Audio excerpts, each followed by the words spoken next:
Amerikaning Nyu-York shahrida Nyu-York Uyg'ur yig'ini nomidagi faoliyatlar doirasida Xitoy bosh konsulxonasi oldida alohida bir faoliyat o'tkazildi. Xitoy konsulxonasining temaga soya tushirish apparati orqali hosil qilingan so'zlar Sharqi Turkistondagi yig'ilish lagerlariga diqqatni tortdi. Rasmlarda oilalar Xitoyning yig'ilish lagerlariga qamalgan oilalarning faryodi anlatiladigan uchurlar berildi.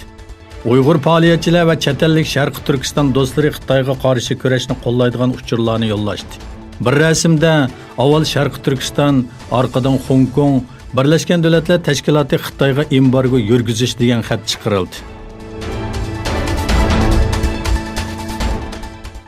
Xitoy doiralari sistemalik bostirish elib berayotgan Sharqi Turkistonning poytaxti Urumchi shahrida uzun yildan buyon Urumchi shaharlik jamoat xavfsizlik idorasining siyosiy komissari bo'lib ishlagan Jurat Ibrohimning mazkur idoraning muavin boshlig'i Qodir Mamatdan 2 hafta burun qo'lga ilinganligi o'ttirg'i chiqdi. Uning ichki yuzlamachilik, huquqidan qalaymaqon foydalanish, jazo lageridagi kishi sonini oshkorlash va davlat maxfiyatligini oshkorlash qatorliq jinoyatlar bilan ayblanib, siyosiy huquqidan mahrum qilinib turmaga qamalganligi bildirildi. Amerikadan milliard dollarlik vatanparvar sistemasini setib olishiga qaramasdan, neft zavodlari hujumga uchirgan Saudiya Arabiston yo'linishini o'zgartdi. Saudiya Arabiston valiahdi Muhammad ibn Salmanning havo mudofaasini kuchaytirish uchun Janubiy Koreyadan yordam talab qilganligi bildirildi. Saudiya Arabiston davlat neft shirkati Aramco'ga tava 2 zavod Husaylarning hujumiga uchirgandan keyin Saudiyada havo mudofaa sistemamiz yetarsizmi degan savolni o'ttirg'i chiqardi. Shuning bilan birga Janubiy Koreyaning Saudiya Arabistonning eng chong neft setib ekanligi ma'lum. Janubiy Koreyaning 2018-yili Saudiya Arabistondan jami 323 million silindr xom neft import qilganligi, uning mazkur davlat import qilgan jami neftning taxminan 30%ni tashkil qilganligi bildirildi.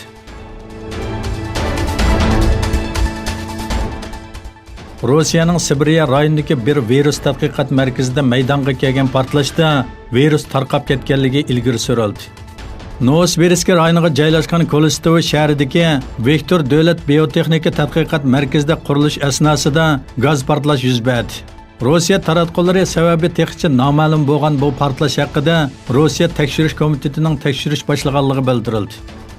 Dunyoda Ebola, vabo va chechak kesli viruslari saqlangan o'rinlardan biri bo'lgan bu tadqiqot markazidagi portlashda virus tarqab ketganligi ilgari surilmoqda. Yana bir tarafdan Rossiya doiralari bu virusning hayotga xavf kelmaydiganligini bildirdi.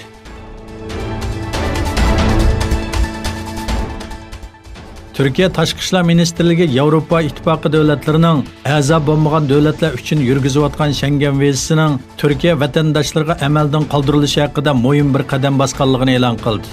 Tashqi ishlar ministri yordamchisi bu haqda e'lon qilgan bayonotda Cumhur raisi farmoni bilan vatandoshlarimizga Schengen rayonida vizasiz sayohat qilish muddatini oshiramiz, munosabatli organlarning qatnashishi bilan oxirgi 6 shartni o'rinlashimiz ham islohot musofamizni jonlantirdi, ham vizasiz sayohatga yo'l ochadi dedi.